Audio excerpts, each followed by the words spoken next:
हाँ जी, good evening everyone. Good evening, good evening. Welcome to future times coaching. Future times coaching के इस online platform पर आपका बहुत बहुत स्वागत है। जल्दी से मेरे साथ लाइव जुड़ जाएं, फिर हम आज की क्लास स्टार्ट करते हैं। और आज हम बढ़िया तरीके से वही अपना पीरियोडिक टेबल पढ़ने वाले हैं, क्योंकि केमिस्ट्री का पीरियोडिक टेबल और मेटल नॉन मेटल चैप्टर इतना बड़ा चैप्टर है कि हमारा आधा केमिस्ट्री इसी से क्लियर हो जाता है ना। आधा केमिस्ट्री पीरियोडिक टेबल एंड आपका जो मेटल्स नॉन मेटल्स चैप्टर है उसी से क्लियर हो जाता है। चलो फिर जल्दी से जुड़ जाइए, फिर हम आज की क्लास स्टार्ट करते हैं। और आप लोगों में से किस किस बच्चे ने आरआरसी ग्रुप डी का लाइव टेस्ट दिया था इस संडे को? मेरे सामने आप लोगों के टॉप 10 रैंकर्स भी हैं। बोलो तो नाम दिलवा दें। हाँ, टॉप 10 स्टूडेंट के नाम सुनना चाहोगे? एक दो तो आपके बैच से ही है। दिखाऊं, नाम सुनाऊं? फिर जल्दी बताओ, बताए जाए आपको नाम। एक बच्ची तो पिंकी पांडे आती है 8 बजे भी 5 बजे भी, इसी बैच से हैं। मैंने भी दिया था। चलो फिर टॉप 10 रैंकर्स के नाम सुनाते हैं आपको कि कौन है वो टॉप 10 रैंकर्स, फटाक से। हाँ जी, देखो, एक नंबर पे है सत्यव्रता सुंदरम। ये स्टूडेंट है अपने, बहुत बढ़िया स्टूडेंट है, मतलब लड़की है ये और साउथ इंडिया की रहने वाली है। बहुत बढ़िया तरीके से पेपर देती है और CBT 1 इनका बहुत अच्छे मार्क्स बने इनके CBT 1 में, और CBT 2 ये देने वाली है। ठीक है। 2 नंबर पे है राम किस्तो मोहातो, जिन अच्छा 1 नंबर वालों के हैं 87.36। 2 नंबर पे है उनके हैं राम किस्तो मोहातो 85.35। 3 नंबर पे है सरिता कुमारी। 4 नंबर पे हैं, एक सेकंड, 4 नंबर का स्क्रीनशॉट यहां चला गया ऊपर। 4 नंबर पे मनीष कुमार है कुछ, और नहीं 5 नंबर पे मनीष कुमार है। 4 नंबर वाला मेरे पास स्क्रीनशॉट कहां चला? हाँ, 4 नंबर पे है जीतराम चौधरी। 5 नंबर पे है मनीष कुमार कुछ सिन्हा कुछ आगे करके। 6 नंबर पे है पिंकी पांडे, इसी बैच में आती है पिंकी पांडे के, आपने कमेंट देखे होंगे। 6 नंबर पे है 6 नंबर पे पिंकी पांडे और 7 नंबर पे है श्याम थापा 75.03। 8 नंबर पे सुजीत राठौड़ 73.71 और 9 नंबर पे है शिवांशु 73.70 और 10 नंबर पे है राहुल आर्यन राज 70। कितना है इनके लास्ट वाले के मार्क्स कितने हैं? 72 पॉइंट समथिंग। अब देख लो आप कहां हो, कैसे हो। साइट बिल्कुल सही तो चल रही है। इतने सारे बच्चों ने कैसे दे दिया एग्जाम? हाँ, अगर नहीं चल रही होगी तो। अच्छा, पिंकी पांडे कह रही है मैं हूं। हाँ जी, पिंकी पांडे दिख रहे हैं इनका कमेंट, इनकी 6ठी रैंक है। इनकी बहन भी आती है, एक नया बैच महासंगम बैच 4 में इनकी बहन ने ज्वाइन किया, आज बता रही थी वो मुझसे। चलो फिर स्टार्ट करते हैं। अब अगले संडे को हम करवाने वाले हैं एग्जाम। कौन से एग्जाम के लिए? SSC के एग्जाम के लिए कोई लाइव टेस्ट करवाएंगे अपन। ठीक है, चलो अब स्टार्ट करते हैं आज की। मैम मेरा 92% में कोई है ही नहीं। कैसी बात कर रहे हो असलम, कुछ भी बोल रहे हैं। चलो, हम लास्ट क्लास में पढ़ रहे थे पीरियोडिक टेबल। हमारा PT चल रहा था। पीरियोडिक टेबल का कौन सा ब्लॉक चल रहा था? P ब्लॉक चल रहा था। और P ब्लॉक का ग्रुप नंबर 13 पढ़ लिया था। ग्रुप नंबर 13 को कैसे याद किया आपने? किस ट्रिक से याद किया है? बैंगन गाजर इन थैला, याद कर लिया ना। ग्रुप नंबर 14 को कैसे याद किया था? ग्रुप नंबर 14 को याद किया था, कहे सीता जी सुनो प्रभु। और आपको ये भी पता होगा कि CBT 1 का रिजल्ट का डेट अनाउंस कर दिया है इन लोगों ने, रेलवे वालों ने। वो कब? तो 15 जनवरी को रिजल्ट आ जाएगा, 14 फरवरी से स्टार्ट हो जाएंगे CBT 2 के एग्जाम। लग जाइए बहुत बढ़िया तरीके से। हाँ जी, आइए, ग्रुप नंबर 14 हम पढ़ रहे थे। ग्रुप नंबर 14 कौन सा है? तो एक बार थोड़ा सा पीरियोडिक टेबल लगा लूं मैं। आज लगाया नहीं, आज थोड़ा सा ये, आज मेरे सिस्टम में बड़ी प्रॉब्लम चल रही है, पता नहीं सारे मुझे। अब इसका ना सारों का वो क्या कहते हैं, अपना फॉर्मेट करवाना पड़ेगा मुझे सारे सिस्टम। आज लैपटॉप भी हैंग कर रहा, कंप्यूटर भी हैंग कर रहा, डिजिटल बोर्ड भी देखो बहुत मुश्किल से क्लिक ले रहा है। चलो, ये रहा आपका ग्रुप नंबर 14। दिख रहा है ग्रुप नंबर 14। कौन कौन से एलिमेंट है? Carbon, silicon, germanium, tin, lead, flerovium. बताए थे ये सारे। अब कार्बन के बारे में हमने कुछ पॉइंट पढ़े थे। क्या पढ़े थे? कि ग्रुप नंबर 14 को ही हम कार्बन फैमिली बोलते हैं। क्यों बोलते हैं? क्योंकि इसका फर्स्ट मेंबर कार्बन है, इसलिए। और साथ में कार्बन एक नॉन मेटल होता है।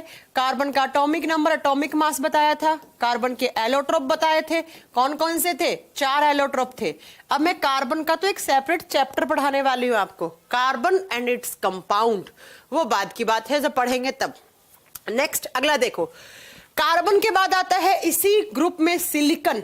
सिलिकन, और सिलिकन क्या होता है, सिलिकन होता है एक मेटेलोइड। तो लिख दीजिएगा ग्रुप नंबर 14 में जो मेटेलोइड है, जो उपधातु है, वो कौन सा है, वो है सिलिकॉन।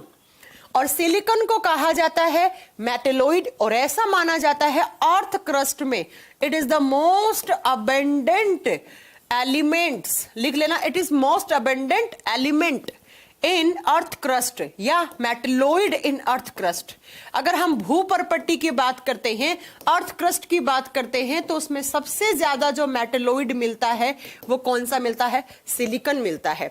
तो लिख दीजिए इस चीज को कि भूपर्पट्टी में सर्वाधिक मात्रा में पाया जाने वाला, अर्थ क्रस्ट में सबसे ज्यादा पाए जाने वाला, भूपर्पट्टी में सर्वाधिक मात्रा में पाए जाने वाला मेटेलोइड है, मात्रा में पाए जाने वाला मेटेलोइड है।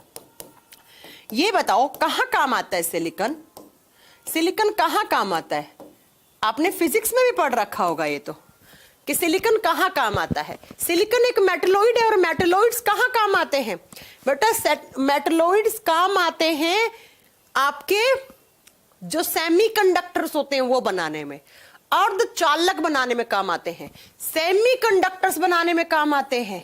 अब फिजिक्स में पढ़े होंगे सेमीकंडक्टर्स कहां कहां कहां पर, चिप वगैरह बनाने में सेमीकंडक्टर्स, अर्धचालक बनाने में, सोलर सेल बनाने में, माइक्रोचिप्स बनाने में कौन काम में आता है, हाँ चिप हो गया, या जो सोलर सेल है उसको बनाने में सेमीकंडक्टर्स काम में आते हैं।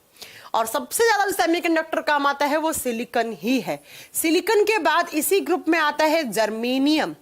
जर्मेनियम भी क्या होता है, तो जर्मेनियम के बारे में भी लिख दीजिए, GE इसका सिंबल, इसका प्रतीक होता है, और ये भी क्या है, एक मेटेलोइड है। तो ये बताओ बच्चों कि अगर पूछ लिया जाए कि ग्रुप नंबर 14 में या कार्बन फैमिली में कौन कौन से मेटेलोइड हैं, तो बता दोगे, ये दोनों क्या है, मेटेलोइड। अब कहे सुनो, कहे सीता जी सुनो प्रभु, तो SN आएगा, SN सिंबल होता है टिन का। टिन एक मेटल होती है, टिन एक धातु होती है, कहां काम आती है, तो मैंने कहा था ना कि कोल्ड ड्रिंक की जो एक तो आती है बोटल्स, तो बोतल तो प्लास्टिक की बनती है, लेकिन एक आती है कोल्ड ड्रिंक के केन आते हैं।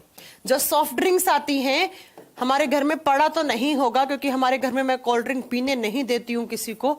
आजकल कॉफी आ रही है बड़ी, वो अच्छी लगती है तो वो पीने देती हूँ मैं, मेरा भाई बड़ा पड़ता है, ठीक है, वो बड़ा पीता है उसको कॉफी को। तो सॉफ्ट ड्रिंक्स वगैरह के जो केन आते हैं ना, उस केन को बनाने में, जिससे आप थोड़ा सा प्रेस करके ऐसे मचकोड़ के पूरा डाल देते हैं, हम किस में आप बताओगे, डाल देते हैं डस्टबिन में, ठीक है, नहीं।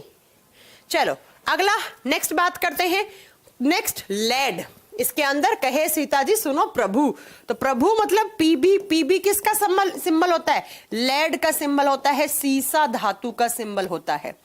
अब बेटा कुछ बातें सुनो लेड के बारे में। लेड को लैटिन लैंग्वेज में प्लम्बम बोलते हैं, इसलिए यहां पर इसका सिंबल पीबी बन जाता है। और लेड आपने सुना होगा बीच में कि लेड किस में आ रहा था, मैगी में लेड आ रहा था, है ना, मैगी नहीं खानी चाहिए, मैगी में लेड मिला हुआ आता है।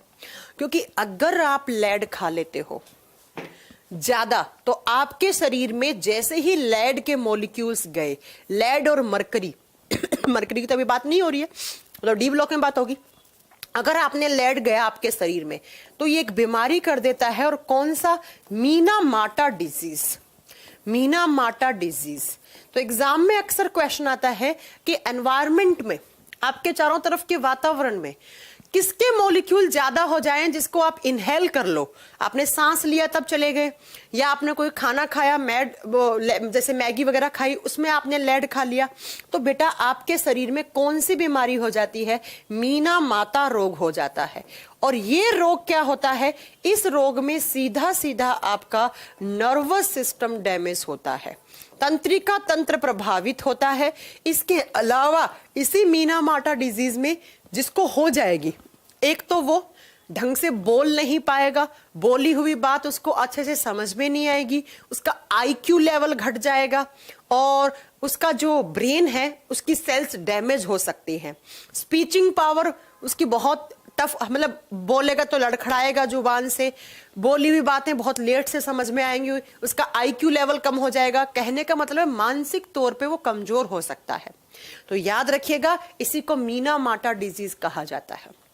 इसके अलावा लेड के बारे में जो दूसरा पॉइंट बनता है वो बनता है lead is a printing metal. इसे प्रिंटिंग मेटल कहा जाता है। और प्रिंटिंग मेटल्स क्या होती हैं? छपाई करने में जो काम आती है।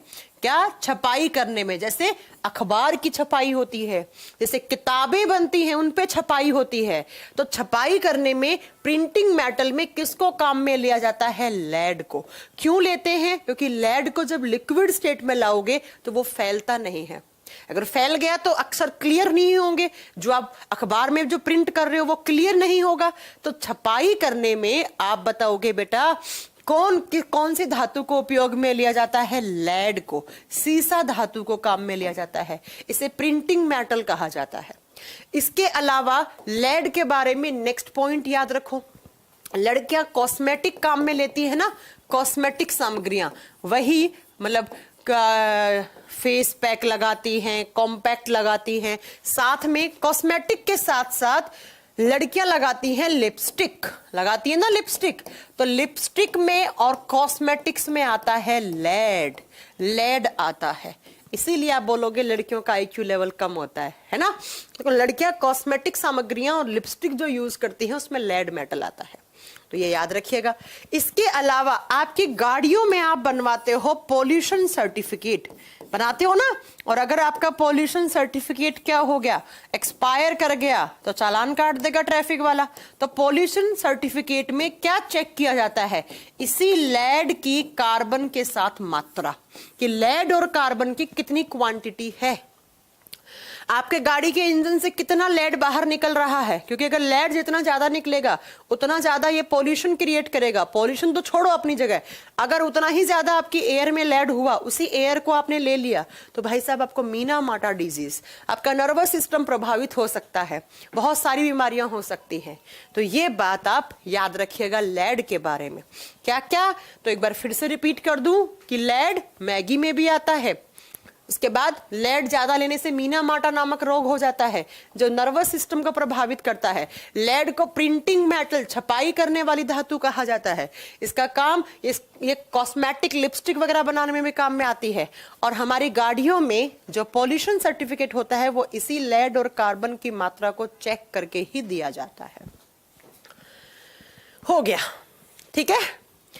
क्यों? एक गाड़ियों में एक और बताऊं एक पॉइंट, क्या एक डलता है टेट्राथाइल लेड। चलो वो सब आगे बताएंगे आपको, आगे चिंता मत करो, अभी सिर्फ हम पीरियोडिक टेबल पढ़ रहे हैं ना, तो ज्यादा हमें डिटेल में नहीं जाना चाहिए। तो कार्बन के बारे में लिख लिया, सिलिकॉन के बारे में, जर्मेनियम के बारे में, टिन के बारे में, लेड के बारे में और फ्लेरोवियम के बारे में। और फ्लेरोवियम के बारे में तो आप क्या लिखोगे? तो सिर्फ यही लिख दो कि भाई जो फ्लेरोवियम होता है वो एक नया एलिमेंट ऐड किया गया है इस पीरियोडिक टेबल के पी ब्लॉक के कौन से ग्रुप में? ग्रुप नंबर 14 में। बस ये हो गया आपका ग्रुप नंबर 13 कंप्लीट। 14 अब चलेंगे हम 15 की तरफ से। ये वाला 15, 17, 18 ये थोड़े से मेन ग्रुप बनते हैं, इनसे थोड़े से क्वेश्चन ज्यादा बन जाते हैं। तो चलो लिखो अगला, कौन सा ग्रुप? Group number 15। क्या बोलते हैं? इस ग्रुप के दो नाम होते हैं, या तो आप इसे बोलिए नाइट्रोजन फैमिली आज तो मेरा गला खराब होने वाला है या तो नाइट्रोजन फैमिली या निकोजेंस बोला जाता है इन्हें निकोजेंस भी कहा जाता है। तो अगर आपसे पूछ लेना कि किस ग्रुप के एलिमेंट्स को निकोजेंस कहा जाता है, पी से लिखा है, प्रोनाउंस करते समय पी साइलेंट हो जाता है और एन से इसको प्रोनाउंस करते हैं। तो किस ग्रुप के एलिमेंट्स को हम निकोजेंस बोलते हैं? ग्रुप नंबर 15 या नाइट्रोजन फैमिली भी किसको बोलते हैं? आप बताएंगे ग्रुप नंबर 15 को ही कहते हैं। जब बात करते हैं इसको कैसे याद करोगे, तो इसके लिए एक ट्रिक है, आप इस ट्रिक से याद कर सकते हो। नाना पाटेकर अरशद सब बीमार। बाकी कुछ लोग ऐसे भी याद करते हैं, नल्ला पाकिस्तान ऑस्ट्रेलिया सब भिखारी, ऐसे भी याद करते हैं, जैसे भी आपको याद करना है, ठीक है। तो मैं ऐसे लिख देती हूं, नाना पाटेकर, अरशद सब बीमार, नाना पाटेकर, या नेपाल, पाकिस्तान, ऑस्ट्रेलिया सब भिखारी, जैसे भी आप लिखना चाहो, ठीक है। नाना पाटेकर, अरशद सब बीमार, सब बीमार, किसी भी ट्रिक से आप याद करना चाहो, आपको बस याद होने चाहिए। नाना से बनेगा एन, और N is the symbol of nitrogen.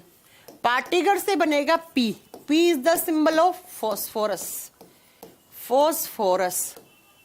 उसके बाद अरशद, ए एस सिंबल होता है आर्सेनिक का, ए आर मत कर देना, A R organic, A R होता है आर्गन। सब S B is the symbol of antimony, antimony का सिंबल एस बी होता है, पूछा जाता है एग्जाम में। बीमार, बी आई, बिस्मिथ, बिस्मिथ। ये हो गए इस ग्रुप के एलिमेंट्स। और एक नीचे लगा दो क्या, आप बॉक्स, और बॉक्स का मतलब क्या है, एक नया एलिमेंट ऐड किया गया है।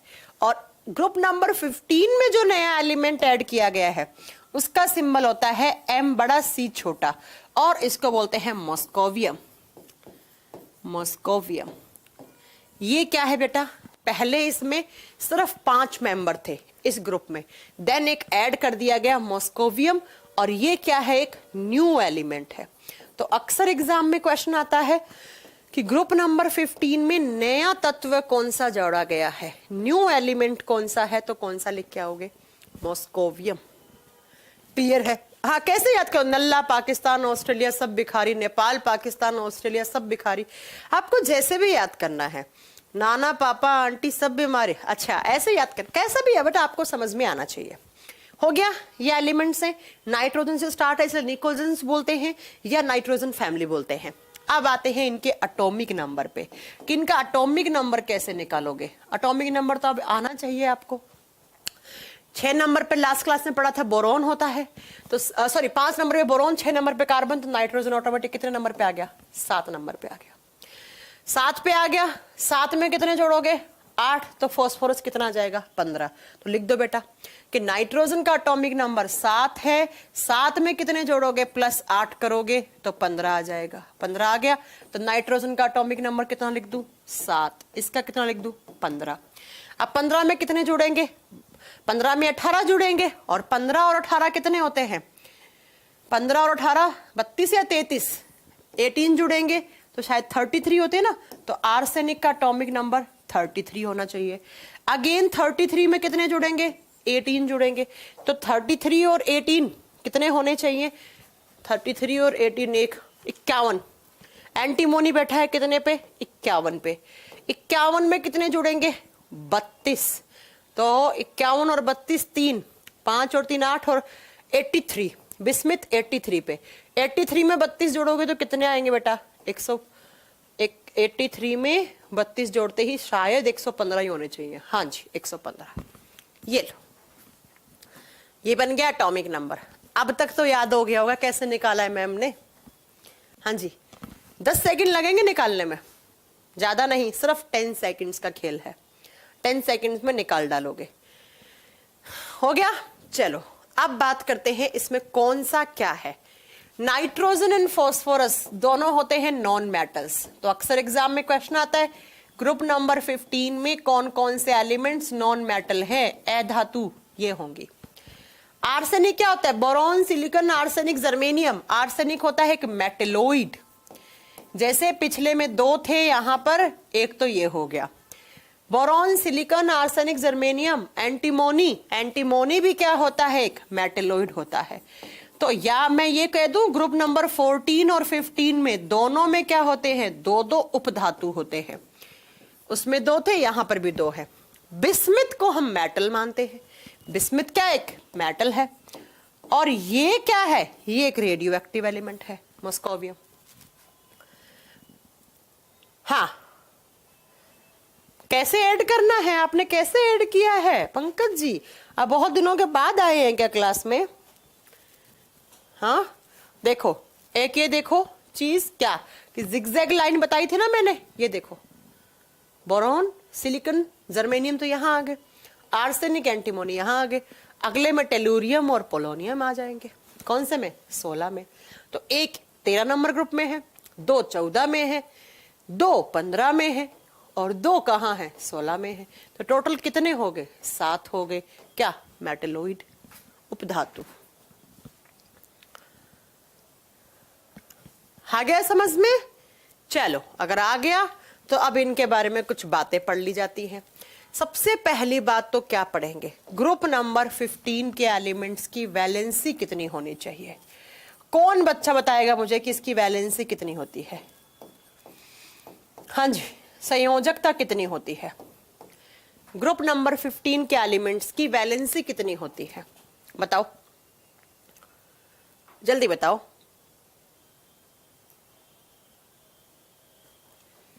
सुनो बच्चों, अब ध्यान से सुनना वैलेंसी के लिए। आपने एक बात सुनी है, केमिस्ट्री में होता है एक ऑक्टेट रूल। ऑक्टेट रूल क्या होता है? सुन लो, अब ध्यान से सुन लो, ठीक है। ऑक्टेट रूल कहता है कि किसी भी एलिमेंट की आउटर शेल में, किसी भी एलिमेंट की आउटर शेल में कितने इलेक्ट्रॉन होने चाहिए? 8 इलेक्ट्रॉन। और जब 8 होते हैं तो वो स्टेबल होता है, वो स्थायी होता है। और स्टेबल एलिमेंट्स कभी भी केमिकल रिएक्शन में हिस्सा नहीं लेते हैं। स्टेबल एलिमेंट्स कभी भी केमिकल बॉन्ड नहीं बनाते हैं। ऑक्टेट रूल या अष्टक सिद्धांत कहता है केमिस्ट्री में कि किसी भी तत्व की सबसे बाहरी कक्षा में 8 इलेक्ट्रॉन होने चाहिए। अगर 8 इलेक्ट्रॉन है तो वो स्थायी है, और स्थायी होने के बाद वो रासायनिक अभिक्रिया या रासायनिक बंध में भाग नहीं लेता है। अगर मैं स्टेबल हो जाऊंगी तो मुझे किसके, अगर मैं आईएएस ऑफिसर बन गई, मुझे क्या जरूरत है ना? समझ रहे हो आप? तो स्टेबिलिटी गेन करने के लिए या तो इलेक्ट्रॉन कोई देगा या इलेक्ट्रॉन लेगा 8 पूरे करने के लिए। अब आप ये बताओ कि इन एलिमेंट्स की आउटर शेल में कौन से ब्लॉक में है? ये पी ब्लॉक में। कौन से ग्रुप में? 15 में। तो ये सारे एलिमेंट्स हैं, इनकी आउटर शेल में है 5 इलेक्ट्रॉन। कितने कम है? 3। ऑक्टेट रूल के हिसाब से, स्टेबल होने के हिसाब से इनके पास कितने इलेक्ट्रॉन की कमी है? 3। तो एक बात बताओ, 5 किसी को दे दूं, आउटर शेल खत्म कर लूं, ये ज्यादा मुश्किल है, या किसी से 3 ले लूं और 8 कर लूं और भाई अपना स्टेबल हो जाऊं, ऐसे बैठ जाऊं? 5 देकर आउटर शेल खत्म कर लोगे, मैं मानती हूं ये बात, लेकिन 5 देना इतना आसान है या 5 लेना इतना आसान है? 5 लेना सही है। 5 ले लूं मैं, 5 लेने में मुझे इतना एनर्जी नहीं लगेगा जितना 5 तोड़ के बाहर देने में लग जाएगा। तो मैं यहां पर 3 इलेक्ट्रॉन लेना चाहूंगी, और जब 3 इलेक्ट्रॉन ले लूंगी तो टोटल कितने हो जाएंगे? 8। तो ये एलिमेंट्स क्या बन जाएंगे? सारे स्टेबल। और कोई भी एलिमेंट केमिकल रिएक्शन या केमिकल बॉन्ड कब बनाता है? जब वो अनस्टेबल होता है तब। जब मैं स्टेबल होगी तो फिर मैं बात ही खत्म। तो ये क्या करते हैं? -3 अपनी वैलेंसी शो करते हैं। -3 वैलेंसी शो करते हैं। यह कौन कौन से बता दीजिएगा? नाइट्रोजन की वैलेंसी देखो, इसका एटॉमिक नंबर कैसे लिखा? 7 है ना, तो इसे लिखा जाता है 2 5। तो इसकी आउटर सेल में 5 है, तो नाइट्रोजन 3 ले लेगा, तो नाइट्रोजन की वैलेंसी -3, स्टेबल हो जाएगा। फास्फोरस लिखो 15, कैसे लिखा जाएगा? 2 के बाद 1s2 2s2 2p 6 8 2 8 10 और 5 15। तो आउटर में कितने हो गए? 5। तो 5 इलेक्ट्रॉन ये क्या कहेगा कि भाई मेरे पास 5 है, 3 मैं किसी और दूसरे से ले लूं और मैं स्टेबल हो जाऊं और मेरी बात खत्म। तो याद रखना, इनकी वैलेंसी होती है -3। ये -3 वैलेंसी वाले हैं, लेकिन कभी कभी इन्हें जरूरत पड़ती है 5 देने की, तो देते भी हैं। तो आप लिखोगे +5 भी हो सकती है और -3 भी हो सकती है, लेकिन ज्यादातर ये -3 में रहते हैं। अब आप एक चीज देख रहे होंगे, सुनना, हम पीरियोडिक टेबल में लेफ्ट से राइट गए, ये एग्जाम का क्वेश्चन है, CBT 1 के एग्जाम में आया था। लेफ्ट से राइट गए, इसकी वैलेंसी +1, यहाँ +2, यहाँ +3, यहाँ +4, +5। +5 तो होती ही नहीं है, मतलब हो भी सकती है, लेकिन -3 ज्यादा होना आसान है +5 से। इसका मतलब मैम, हम जब पीरियोडिक टेबल में बाएं से दाएं जाते हैं तो पहले वैलेंसी बढ़ती है, देन वैलेंसी कम होती है। इसका मतलब हम जब आवर्त सारणी में लेफ्ट से राइट जाते हैं, पहले वैलेंसी, पहले संयोजकता क्या होगी, वैलेंसी बढ़ेगी और बाद में घटेगी। बाद में क्या हो जाएगी, वो डिक्रीज होने लग जाएगी, घटेगी। कहां तक बढ़ती है, पहले से लेकर 14 तक तो बढ़ती है, इंक्रीज होती है, उसके बाद डिक्रीज होती है। और ये एग्जाम का क्वेश्चन, ये एग्जाम के क्वेश्चन हो गए हैं। हाँ जी, हाँ सुनील जी, हो जाएगा, समझ में आ गई मेरी बात। चलो, तो इसकी वैलेंसी बता दोगे कि कितनी वैलेंसी होती है। एग्जाम में आ जाए एंटीमोनी की वैलेंसी, अब कैसे याद करना पड़ेगा, वहां आपको ट्रिक याद करनी पड़ेगी। एंटीमोनी, नाना पाटेकर असरत सब बीमार, सबसे एंटीमोनी बना, तो एंटीमोनी की -3। अब मेरे से पीरियड टेबल के किसी भी एलिमेंट की वैलेंसी बता दो, बोल दो कि मैम इसकी बताओ, मैं 1 सेकंड में बता दूंगी, क्योंकि मुझे सब ग्रुप याद है। इसलिए चले अब आगे, चलो आप थोड़ी सी इनके बारे में बातें कर लेते हैं। नाइट्रोजन के बारे में बात करते हैं। नाइट्रोजन के बारे में बात करोगे तो नाइट्रोजन एक नॉन मेटल है, नाइट्रोजन एक नॉन मेटल है, एक अधातु है। और नाइट्रोजन के बारे में जब बात करते हैं तो नाइट्रोजन गैस एनवायरनमेंट में सबसे ज्यादा गैस होती है। हमारे चारों तरफ के वातावरण में अगर आपसे पूछ ले सबसे ज्यादा गैस कौन सी है, तो नाइट्रोजन, अप्रोक्स 78%, अप्रोक्स 78%। उसके बाद जब नाइट्रोजन गैस की बात करते हैं तो नाइट्रोजन गैस को भरा जाता है चिप्स के पैकेट में। आप चिप्स खाते हैं, नहीं खाते तो बहुत अच्छी बात है। कुरकुरे, लेज, जिनके अंदर चिप्स 4 आती है, नाइट्रोजन से फुला के दिखाते हैं, हमें 20 रुपए लेते हैं। तो चिप्स के पैकेट में अंकल चिप्स, आंटी चिप्स, जो भी आप खाते हो, उन सब में नाइट्रोजन गैस आती है। नाइट्रोजन गैस हमारे ऑटो व्हीकल्स टायर में भी होती है। देखा होगा पेट्रोल पंप पे लगा हुआ होता है, ऑटो व्हीकल के टायर के लिए नाइट्रोजन गैस है। आप हमारे गाड़ियों के टायर में एयर ले लो, एयर में सबसे ज्यादा कौन सा है, नाइट्रोजन है। या आप प्योर नाइट्रोजन भी ऐड करवा सकते हो, तो गाड़ियों में के टायर में भी नाइट्रोजन। और नाइट्रोजन ना हवाई जहाज के टायर में, एरोप्लेन के टायर में भी भरी जाती है। अब जब हवाई जहाज की बात करते हैं ना, तो हवाई जहाज में गर्मियों में भरा जाता है नाइट्रोजन। जैसे हम बात करते हैं ना हवाई जहाज में, गर्मियों में क्या करते हैं, हम नाइट्रोजन भरते हैं, और सर्दियों में नाइट्रोजन हल्का सा जमने लग जाता है, तो वहां पर हीलियम को प्रेफरेंस दी जाती है। तो लिख दीजिएगा नाइट्रोजन हवाई जहाज में, लेकिन कब, हवाई जहाज के टायर में नहीं, टायर में, के टायर में, टायर में भरी जाती है। ठीक है, हवाई जहाज के टायर में नाइट्रोजन हीलियम दोनों ही काम में ली जाती है। ज्यादातर काम आती है हीलियम, क्योंकि हीलियम हल्की होती है बेटा, हीलियम हल्का होता है, इसलिए ज्यादा प्रेफरेंस दी जाती है किसको, आप बताओगे, हीलियम को। इसके अलावा नाइट्रोजन गैस भरा जाता है इलेक्ट्रिक बल्ब में। इलेक्ट्रिक बल्ब में, हमारे घरों जो बल्ब आते हैं ना, उसमें 2 गैसेस रहती हैं, कौन कौन सी, आर्गन के साथ नाइट्रोजन, आर्गन और नाइट्रोजन 2 गैसेस। ये कुछ पॉइंट सिर्फ पीरियोडिक टेबल में बता रही हूं, ये बाकी डिटेल में तो ये नाइट्रोजन मेटल नॉन मेटल वाले चैप्टर में वापस आएगा आपको जब पढ़ाया जाएगा अच्छे से। अगला एलिमेंट फॉस्फोरस।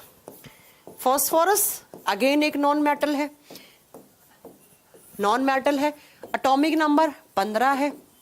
फॉस्फोरस भी एक नॉन मेटल है, एक अधातु है, एटॉमिक नंबर 15 है।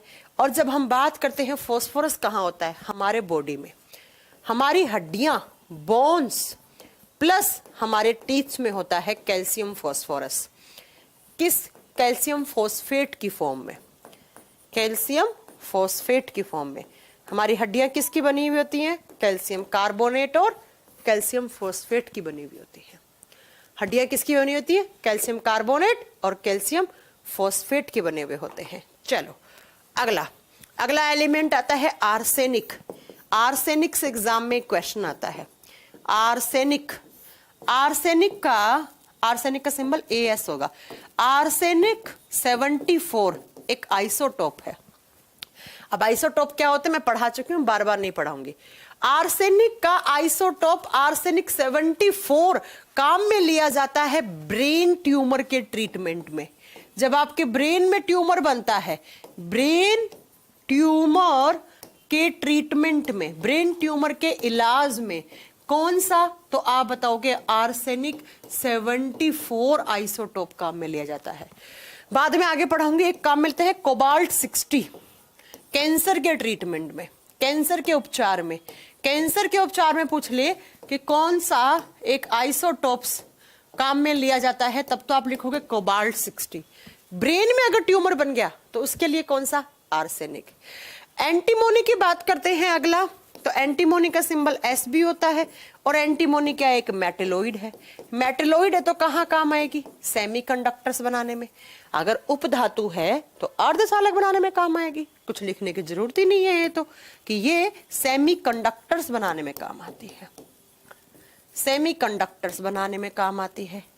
अगला इसके बाद आर्सेनिक, एंटीमोनी, बिस्मिथ बचा। बिस्मिथ मेटल है, बिस्मिथ जिसका सिंबल क्या होता है, Bi। बिस्मिथ एक भूरे रंग की चमकने वाली धातु होती है, भूरे रंग की होती है, ब्राउन कलर का होता है बिस्मिथ। कहाँ काम में लिया जाता है, कॉस्मेटिक सामग्रियां बनाने में। कॉस्मेटिक सामग्रियां में बनाने में बिस्मिथ बहुत काम में लिया जाता है। कौन सी वाली कॉस्मेटिक, ये होता है ना फेस वॉश, इन सब में स्क्रब, फेस वॉश, क्योंकि ये आपकी डेड सेल्स को रिमूव करने का काम करता है, आपकी डेड सेल्स को हटाने के लिए काम में लिया जाता है। इसलिए बिस्मिथ को, जैसे फेस वॉश और जो भी आते हैं बड़े महंगे महंगे से फेस वॉश बिस्मिथ वाले, समझ में आ गया। तो ये सारे के सारे अब याद करना आपको काम है कि कौन कौन से यहाँ पे मेटल है, कौन कौन से यहाँ पे नॉन मेटल है, कौन कौन से, हाँ, कौन कौन से मेटेलोइड है, याद कर लोगे। पी ब्लॉक के ग्रुप नंबर 15 में, जिसे नाइट्रोजन फैमिली बोलते हैं। नया एलिमेंट कौन सा है, मॉस्कोवियम, इसका सिंबल Mc होता है। अब चलो अगले पे, अगला है ऑक्सीजन फैमिली, ग्रुप नंबर 16 कर दो, 16 लिख दो जल्दी से। ऑक्सीजन फैमिली या चाल्कोजेंस बोलते हैं। अगला लिखो ग्रुप नंबर 16, जल्दी लिखिए, ग्रुप नंबर 16। 16 को या तो बोलेंगे आप ऑक्सीजन फैमिली, ऑक्सीजन फैमिली, या इनको चाल्कोजेंस बोला जाता है, या इन्हें चाल्कोजेंस कहा जाता है। पिछला कौन सा था, निकोजेंस, ये क्या है, चाल्कोजेंस, चाल्कोजन परिवार।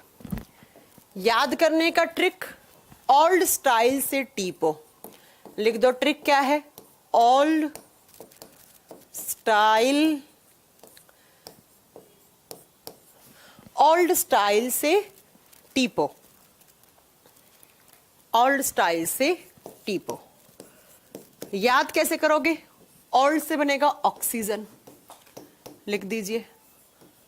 स्टाइल से, ओल्ड स्टाइल, सल्फर बनेगा, एस आएगा, स्टाइल से एस, एस बोले तो सल्फर। से बनेगा S E, selenium, selenium metal होता है, selenium, S E, selenium. T, tellurium, tellurium. पो, पोलोनियम। और वही आपका एक नया एलिमेंट, एक नया एलिमेंट बॉक्स बना के, नया एलिमेंट कौन सा ऐड किया गया है, तो यहां पे LV, लिवरमोनियम, नया एलिमेंट ऐड किया गया है LV, जिसका फुल फॉर्म होता है लिवरमोनियम, लिवरमोनियम। एक बार आपको दिखाती हूं, टेबल में दिखाती हूं, आपको समझ में आएगा।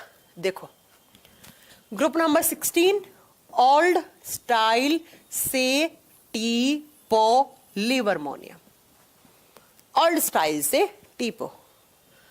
ओ सुस्मिता सेन तेरी पोल खोल देंगे, अच्छा हाँ ये भी ठीक है, ओ सुस्मिता सेन तेरी पोल खोल देंगे, ठीक है, जैसे भी याद करना है वैसे कर लीजिए।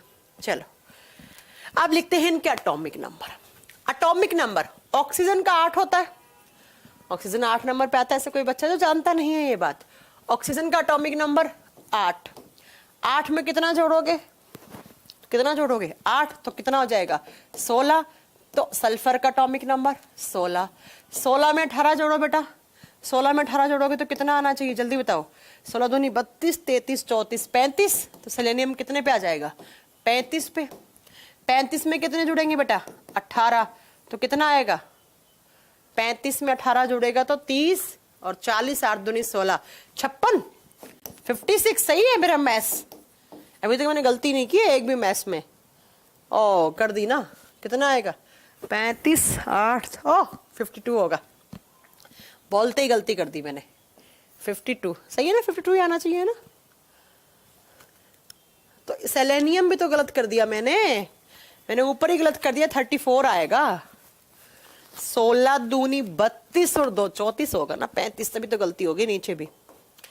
आज ही गलती होगी बताओ, है आज मैं अपने आप की तारीफ कर रही थी।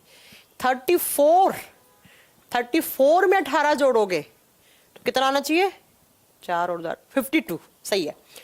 52 में कितने जोड़ोगे, 32, 50 और 3 80 और 4 84, पोलोनियम 84, और 84 में 32 जोड़ेंगे तो 116। सही है, हाँ जी सही है ना, इस बार सही है। तो ये पोलोनियम 84 पे, ये 116 पे। अब बताओ किसी को डाउट है यहां तक। 8 16 35, एक बार मिला लेना, 8 16 35 56 84 116, पोलोनियम 84। हाँ सही है। तुम लोग तो मेरे से फास्ट करने लग गए हो अब एटॉमिक नंबर निकालना, आप लोग तो बहुत बड़ा जल्दी जल्दी निकाल देते हो। हाँ क्योंकि अब हो गया ना याद। चलो वैलेंसी बताओ, हाँ जी वैलेंसी बताओ कितनी होनी चाहिए। वैलेंसी इनकी होती है बेटा, इनके आउटर शेल में होते हैं कितने इलेक्ट्रॉन फ्री, इनके पास होते हैं 6 इलेक्ट्रॉन फ्री। और एक ऑक्टेट रूल क्या कहता है, 8 होने चाहिए। तो कितने ले लेंगे तो 8 हो जाएंगे, 2 ले लेंगे। तो मतलब इनकी वैलेंसी -2, -2। 2 इलेक्ट्रॉन की इनके पास कमी रहती है आउटर शेल में, इनको 2 इलेक्ट्रॉन मिलते ही ये स्टेबल हो जाएंगे, ये स्थायी हो जाएंगे। उसके बाद ये केमिकल रिएक्शन या केमिकल बॉन्डिंग में हिस्सा नहीं लेंगे। 52 होगा, सही तो है 52। श्रवण कुमार 52 ही तो लिखा है।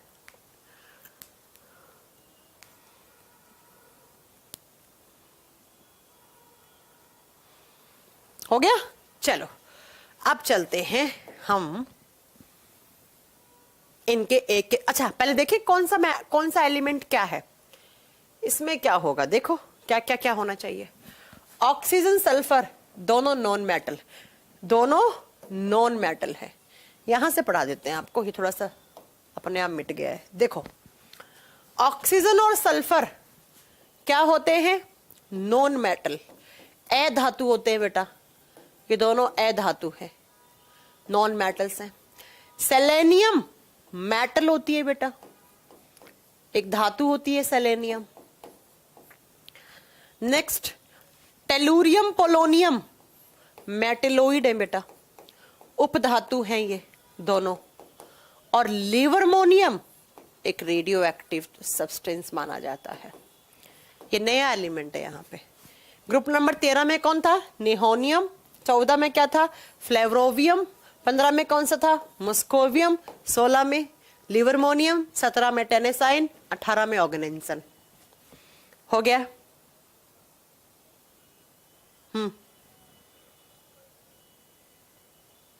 मैम आप इसाक सर से पढ़े हो, कौन है इसाक सर, मैं जानती नहीं हूं बेटा। मैं जानती नहीं हूं बेटा कौन है इसाक सर, शायद आपको, मैंने पहली बार नाम सुना है।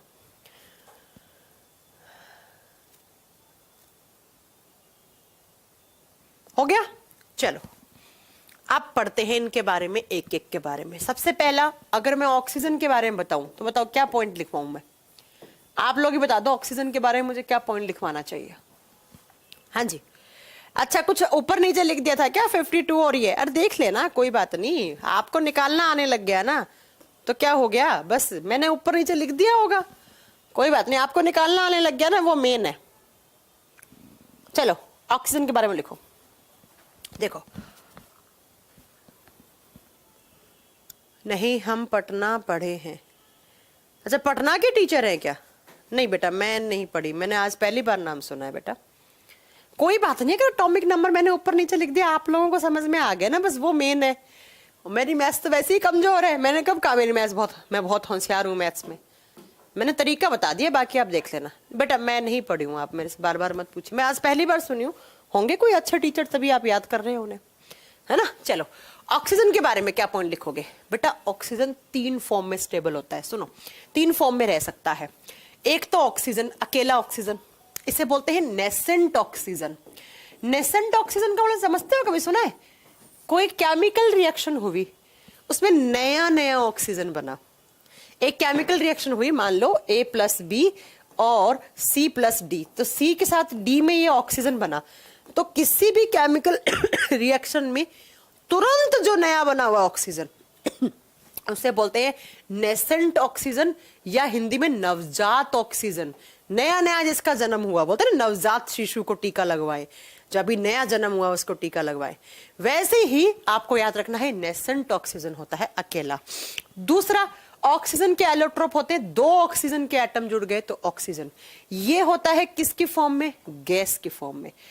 3 ऑक्सीजन जुड़ गए, O ऑक्सीजन O3, इसे नाम दिया जाता है ओजोन।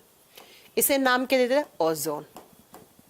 तो किसी भी केमिकल रिएक्शन में तुरंत नया बना हुआ ऑक्सीजन है, उसे बोलते हैं नेसेंट, नवजात ऑक्सीजन। उसके बाद 2 ऑक्सीजन होंगे तो आप बताओगे बेटा वो गैस की फॉर्म में।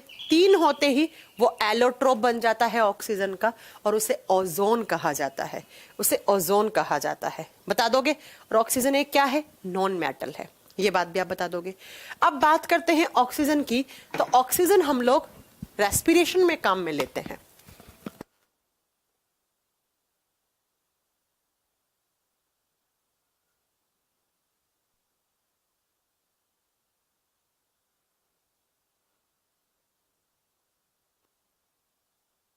हाँ जी, ऑक्सीजन गैस हम कहाँ पे काम में लेते हैं? ऑक्सीजन गैस को, O2 को हम काम में लेते हैं रेस्पिरेशन में। रेस्पिरेशन में काम में लिया जाता है किसके द्वारा? सारे के सारे एनिमल्स के द्वारा, जीव जंतुओं के द्वारा, और प्लांट्स के द्वारा भी। अब आप कहोगे मैम पेड़ पौधे तो कार्बन डाइऑक्साइड लेते हैं, ऑक्सीजन नहीं लेते हैं। अरे कहाँ से पढ़े हो? पेड़ पौधे दिन में कार्बन डाइऑक्साइड लेते हैं, रात में ऑक्सीजन लेते हैं, ऐसे बोला करो। तो प्लांट्स के द्वारा भी ऑक्सीजन इनहेल किया जाता है रेस्पिरेशन में, और एनिमल्स के द्वारा भी इनहेल किया जाता है। अब ये क्या करता है ऑक्सीजन हमारे बॉडी में? तो ऑक्सीजन करता है ऑक्सीडेशन, किसका? ग्लूकोज का।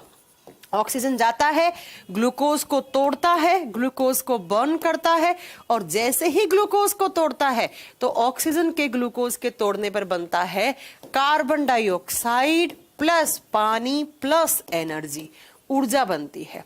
तो जितने भी लिविंग ऑर्गेनिजम्स होते हैं वो सब इनहेल करते हैं ऑक्सीजन गैस को, और उसी ऑक्सीजन गैस से वो अपना ग्लूकोज को बर्न करते हैं, ग्लूकोज को तोड़ते हैं, और तोड़ने से बहुत सारी एनर्जी उनके बॉडी में बनती है। अब आप कहोगे प्लांट्स कैसे लेते हैं? तो बेटा दिन में प्लांट्स कार्बन डाइऑक्साइड लेते हैं, और दिन में कार्बन डाइऑक्साइड से वो क्या करते हैं? फोटोसिंथेसिस करवाते हैं, प्रकाश संश्लेषण करवाते हैं, और दिन में वो CO2 को लेकर ग्लूकोज बनाते हैं। किस केमिकल रिएक्शन से? फोटोसिंथेसिस से। फोटोसिंथेसिस से समझ में आ गया? Carbon dioxide plus H2O in the presence of sunlight and chlorophyll और ग्लूकोज बन जाता है। तो दिन में प्लांट्स ने क्या बनाया? CO2 से ग्लूकोज। रात को प्लांट्स हमारी तरह ऑक्सीजन लेते हैं, इसलिए आपने सुना होगा बोलते रात को पेड़ पौधों के नीचे नहीं सोना चाहिए, क्योंकि आप भी ऑक्सीजन ले रहे हैं और वो भी ऑक्सीजन लेते हैं, तो वहां पर आपको सफोकेशन फील हो सकती है, वहां पर आपको ऑक्सीजन की कमी फील हो सकती है। तो रात को क्या करते हैं प्लांट्स? तो दिन में ग्लूकोज बनाया है फोटोसिंथेसिस से, रात को उसका ब्रेक डाउन करते हैं, और इसी तरीके से जैसे हमारे बॉडी में ग्लूकोज टूटता है, ठीक वैसे ही प्लांट्स में रात में कार्बन डाइऑक्साइड, पानी और एनर्जी बनता है। समझ में आ गया ऑक्सीजन के बारे में ये पॉइंट? नेक्स्ट,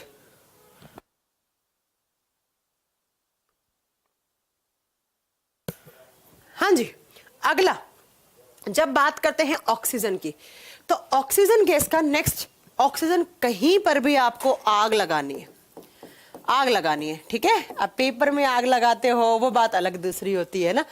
आग लगाने वाली गैस कौन सी होती है? ऑक्सीजन। ऑक्सीजन के बिना कभी भी आग लगती नहीं है। आग लगानी है तो ऑक्सीजन देना पड़ेगा। कैसे लगाता है आग ऑक्सीजन? तो जो भी आपके पास फ्यूल होता है, जो भी आपके पास ईंधन होता है, ईंधन में लकड़ी हो सकती है, पेट्रोल हो सकता है, डीजल हो सकता है, जो भी आपका है उसको जलाएगा और जलाने से वहां से हीट और लाइट निकलेगी, आग लग जाएगी। तो बेटा याद रखना, आग लगानी है तो ऑक्सीजन देनी है।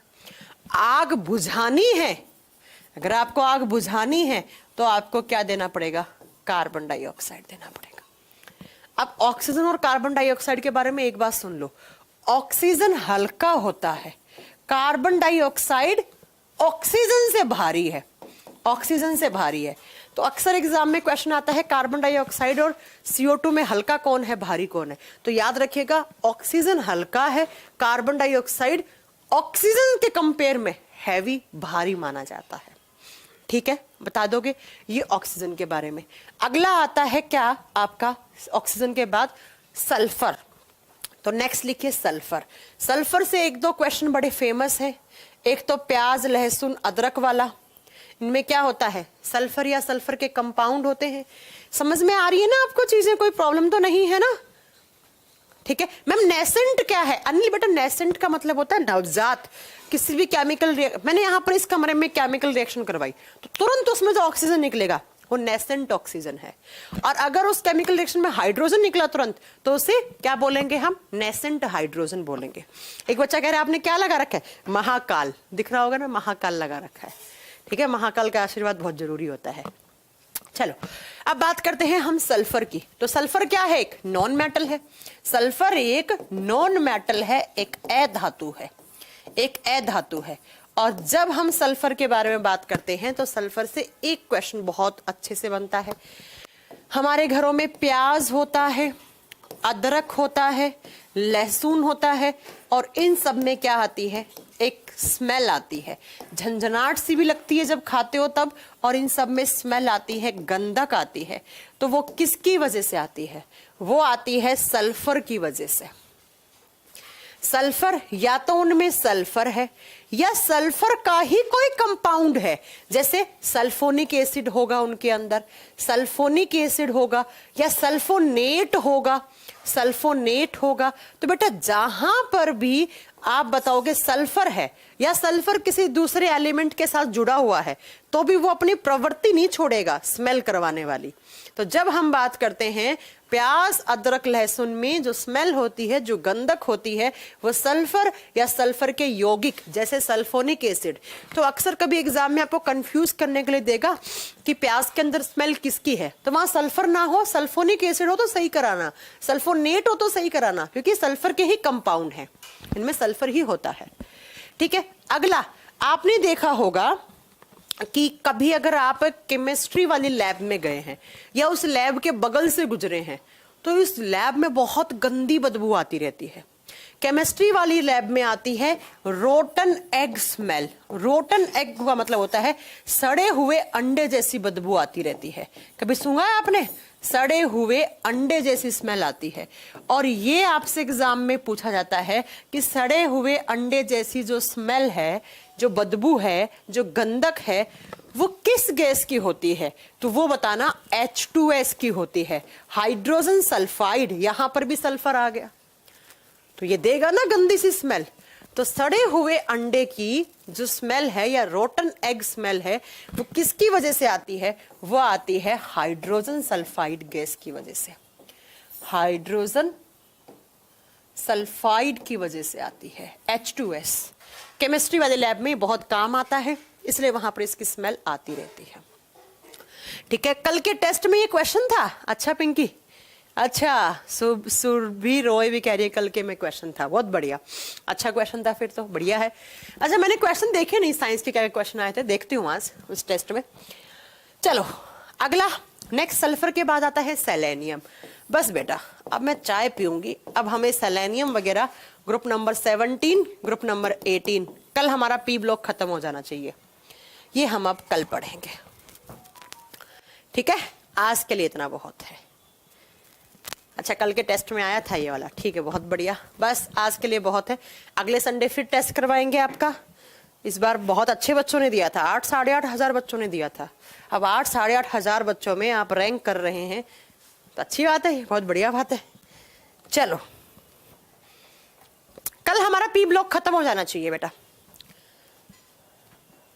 लेकिन कल 7 तारीख है और मेरा डॉक्टर से अपॉइंटमेंट भी है। कल मैंने बताया था ना कि एक डॉक्टर शंकराचार्य हैं, मेरे को कमर में दर्द हो रहा है तो उसकी वजह से मैं डॉक्टर शंकराचार्य के पास जा रही हूँ। तो कल मेरा अपॉइंटमेंट है उनके पास, तो मैं देखती हूँ, मे बी क्लास 50-50% है चांस होने की क्लास।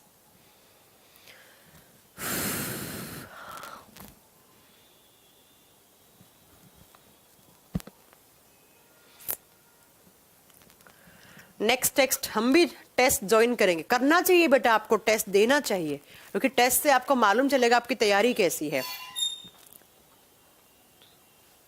अब नहीं खुलेगा बेटा टेस्ट, सुबह 8 से रात के 8 तक ही था। उसका एक ड्यूरेशन होता है बेटा, उतने ही ड्यूरेशन में खुलता है वो। 9 बजे रिजल्ट आता है, ऐसे होता है बेटा। अगर अब खुलेगा तो समझ रहे हो, फिर तो बच्चे अभी से पढ़ के बैठ जाएगा। अब नहीं खुलेगा, अब अगला टेस्ट का इंतजार कीजिए, मैं अनाउंस कर दूंगी, ठीक है। चलो बेटा, बाय बाय, टेक केयर। मिलते हैं आपसे, मे बी कल नहीं तो परसों तो बिल्कुल मिलेंगे ही मिलेंगे।